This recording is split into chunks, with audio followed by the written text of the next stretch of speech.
I can still hear her voice, sweet, rehearsed, dripping with superiority.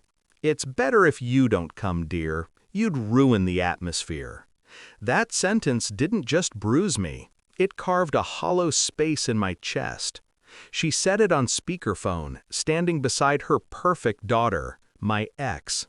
Both smiling, both certain I wouldn't fight back. They were right about one thing. I didn't fight back. Not then. 2 years earlier, I was the man her family bragged about. Architect, soft-spoken, loyal to a fault. Her mother used to say, "You're exactly what my daughter deserves." I took that as approval. It was a warning disguised as praise.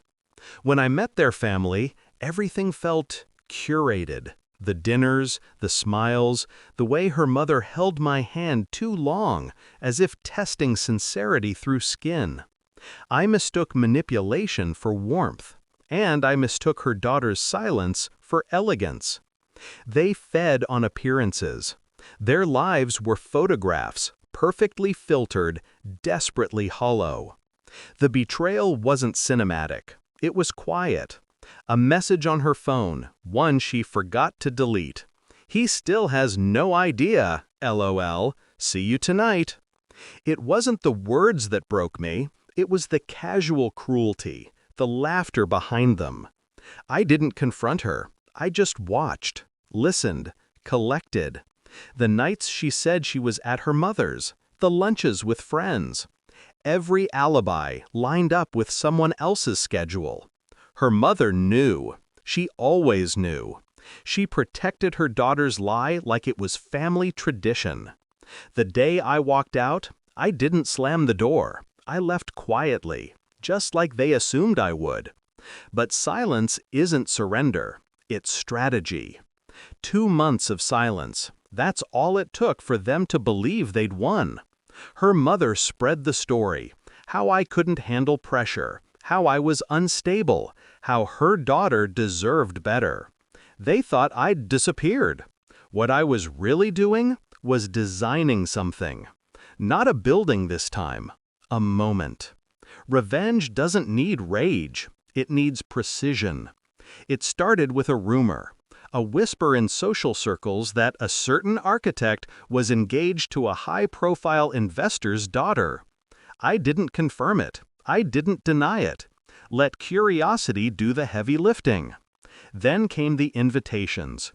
Discreet, elegant, limited. Each one embossed with gold. No media coverage, no leaks. Until the day I decided to leak it. I made sure her friends saw it first. Then her mother, then her. I knew what they'd think, that I'd found someone above my league. They were right. The wedding took place at the very venue her mother once said, "You'll never afford." The guest list was curated with surgical precision. Her ex-friends, her old boss, her favorite influencer. Even the man she cheated with, invited as a +1 through an acquaintance. Every person who ever whispered behind my back got a front row seat. My new bride? The same investor's daughter they'd envied for months. Except she wasn't a stranger. She was my former business partner. Brilliant, poised, and fully aware of the story. We didn't marry for love. We married for spectacle. The video was never meant to stay private. The cinematography, the music, the toasts, every second designed to go viral. Within 48 hours, it did. 20 million views. Headlines everywhere. Architect's fairy tale comeback wedding. Her mother saw it on her tablet during brunch. She fainted halfway through. Not because of the location or the dress or the luxury, because of the guests. Each one a reflection of her own hypocrisy. Each one witnessing a happiness she once said I didn't deserve. When she called me, her voice trembled. She didn't ask how I was, she asked why. I told her the truth. You said I'd ruin the atmosphere. I decided to build my own. Then I ended the call. Revenge doesn't always come with shouting or blood. Sometimes it comes in the form of applause. Sometimes it's the silence right after the world finally sees who you really were to them. They built their empire on appearances. I destroyed it with one video. And the best part? It wasn't about getting even. It was about taking back the narrative. Because in their story, I was the weak one, the broken one, the one left behind. Now, when people say my name, they say it with admiration, not pity.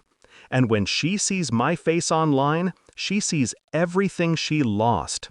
Not because I took it from her, but because she taught me exactly how to. Sometimes silence isn't weakness. It's the sound of someone sharpening their revenge.